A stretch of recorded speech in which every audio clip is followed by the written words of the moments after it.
What is the difference between programming and coding, and why is it actually kind of useful to know that? In this video, we're not going to go into official definitions. There are a few important distinctions that can actually be pretty useful to know, and it can keep you out of trouble with using the wrong word, let's say, because weirdly people can get sort of offended if you call them a coder.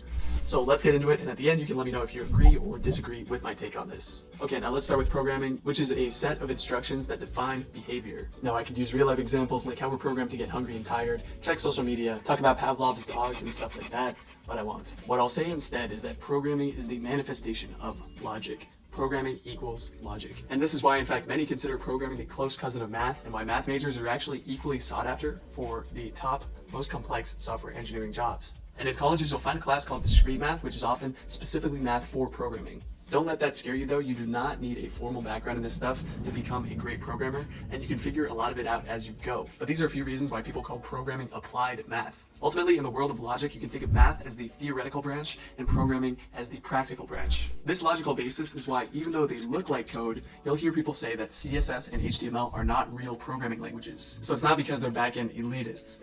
At least, not in most cases. Anyway, programming and not coding skills are what most of the biggest tech companies test for, and it's why they let you take your interview a lot of the time in any language that you want. This is why these interviews are often done on a whiteboard with something called pseudocode, where you're just writing out steps in plain English rather than specific coding syntax. Now, one final example, there's a course that focuses purely on programming and not coding, and that's Harvard's CS50. A lot of people are surprised when the first week in homework are not even in a real programming language. It's just some kid's programming language called Scratch. Then from there, the course quickly moves from language to language, from C to JavaScript to Python. And it's not because it's covering as many languages as possible, but rather focusing on the logical elements and patterns instead of the specific code samples. Okay, now let's talk about coding.